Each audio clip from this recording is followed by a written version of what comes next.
Sir, আজকের দিনটির জন্য সবাই অপেক্ষায় ছিল। স্যার, আজকে আমি ইন্টারভিউ দেব না, আমি সংক্ষেপে বলবো আমার লয়ার যা বলছে এটাকে আপনারা অনিয়ার করেন। আমি শুধু ধন্যবাদ জানাতে চাচ্ছি এবং সর্বপ্রথম হচ্ছে আমার পরিবারকে, আমার দুইটা মেয়ে, তারা এখনো অপেক্ষা করছে, এখনো বাবাকে দেখে নাই। আমার স্ত্রী যে জেল খাটতেছে, নিরপরাধ মহিলা, সে জেল খাটতেছে।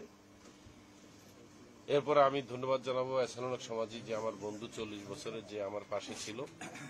এরপরে আছে আমার সাথে যে লোকটা সারেন্ডার করছে, মোহাম্মদ হোসেন।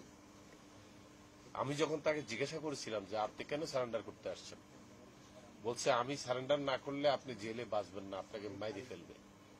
আমি বললাম বলেন কি, আমি বলছি বলেন কি আপনি? হ্যাঁ আমি জানি আপনাকে নিয়ে ষড়যন্ত্র হচ্ছে, আপনাকে মেরে ফেলবে, আমি থাকলে আপনাকে মারতে পারবো না। সে বলছে আমি ব্ল্যাক বেল্ট।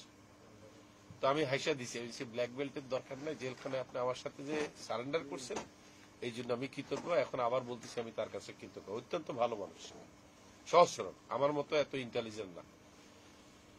এরপর আমি ধন্যবাদ জানাতে চাচ্ছি ব্যারিস্টার উজ্জ্বলকে, যে আমার এক কথার উপরে সে মানে নির্দ্বিধায় কাজ করছে। আমি তাকে ওই যোগ্য সম্মান দিতে পারিনি, চেষ্টা করছি।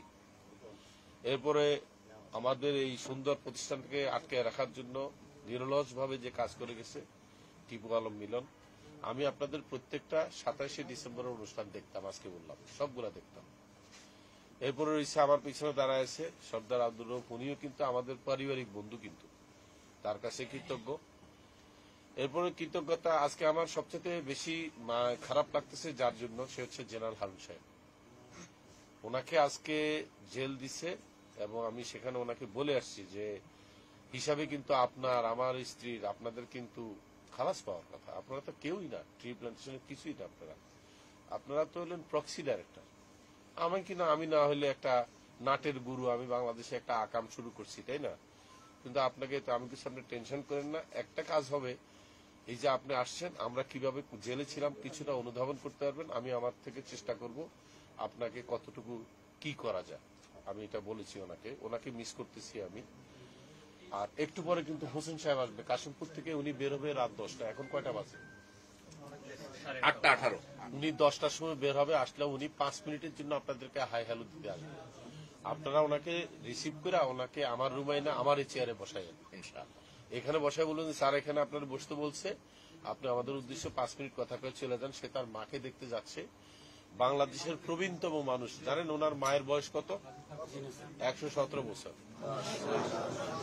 উনি ওনার সেই মাকে দেখতে যাচ্ছে, বুঝছেন? উনি একজন মুক্তিযোদ্ধার সন্তান। ওনার বাবা 71 সালে মারা গেছে, 71 সালে। এবং ওনার মা এখন 117 বছর বয়স, মৃত্যুর সাথে লড়তেছে। তো উনি কাশিমপুর থেকে বেরিয়ে সোজা যাবে হচ্ছে ব্রাহ্মণবাড়িয়া ওনার বাচ্চা কাছে নিয়ে। যাওয়ার আগে উনি বলছে, আমাকে রিকোয়েস্ট করছে যে আপনি টিপুরে একটু জানায় রেখেন, আমি 5 মিনিটের জন্য হাই হ্যালো দিয়ে চলে যাবো।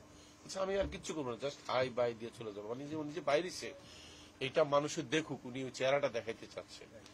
আর জেনারেল হারুনের জন্য দোয়া করবেন, উনি আমার বড় ভাইয়ের মতো।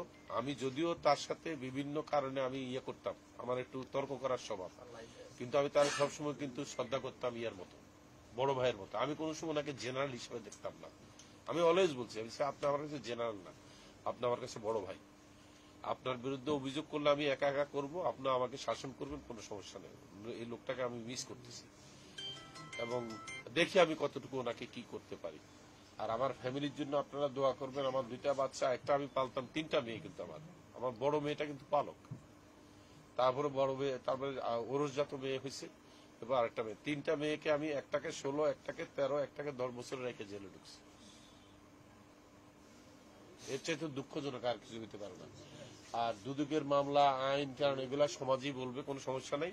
এসব বিষয়ে আমি কোনো কথা বলে কোনো ফায়দা নাই। আমি পলিটিক্স করি না, এই জন্য এগুলো বললে যে একটা পলিটিক্স করা যাবে কিচ্ছু নেই।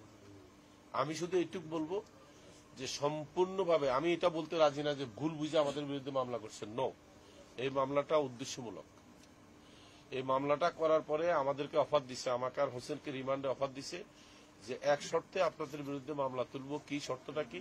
আমাদেরকে দেশ ছেড়ে কানাডা চলে যেতে হবে। আমি কিভাবে যাব, এখন তো আমরা রিমান্ডে আছি।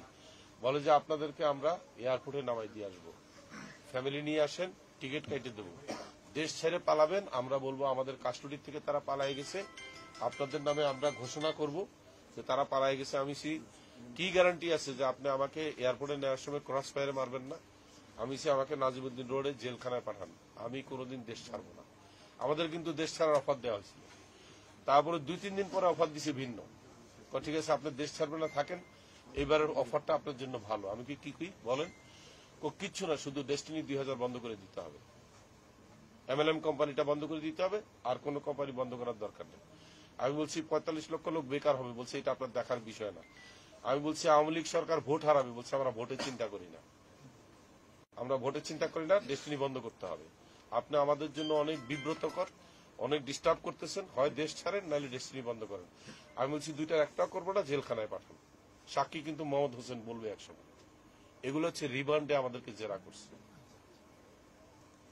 আপনারা হয়তো অনেকে ইনসাইড স্টোরি গুলো জানেন না। এটা কিন্তু কোনো ক্রাইম না, এটা কোনো ক্রাইম না, এটা আমাদের এই 45 লক্ষ লোকের রাস্তায় নামানোর জন্য একটা ষড়যন্ত্র আছে। আল্লাহ ভালো রাখছে, এটাই আমি দোয়া করি। আর আমার 45 লক্ষ লোকের কাছে আমি ধন্যবাদ দিই যে তারা আমাকে কিভাবে বিশ্বাস করলো যে আমি অন্যায় করিনি।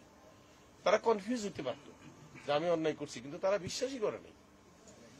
এই যে রিলেশনশিপ, এটার দাম কত জানেন? Billions of dollar. পৃথিবীতে সবচেয়ে বেশি জিনিস কি জানেন যেটা পয়সা দিয়ে কিনা যায় না?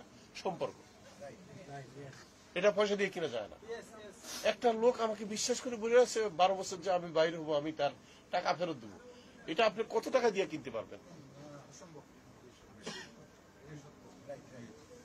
আমার তো লয়ার আছে, অ্যাডভোকেট সমাজে, উনি তো বিজ্ঞ, উনি জানে যে এই মামলাটা টোটালি সাজানো। এটা ভুল করে করছে, আমি এটা মানতে নারাজ। এটা ভুল করে করা হয়নি, এটা ফেব্রিকেটেড, ইন্টেনশনালি করা হয়েছে। একটাই, ডেস্টিনি 2000 বন্ধ করে দিতে হবে। মানুষের প্রতি আপনার এত ভালোবাসা, অন্ধের মতো ভালোবাসা, এই যে কারণটা আসলে কি জাদু আছে? জাদুর কিছু নাই, আমাদের বাংলাদেশের মানুষগুলো ভালো। আপনি এটা বুঝতে হলে আপনাকে বিদেশ থাকতে হবে 10 বছর।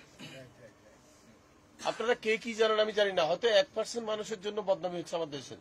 99% মানুষ ভালো, আমাদের 99% মানুষ ভালো। ভালো থাকেন সবাই। Thank you.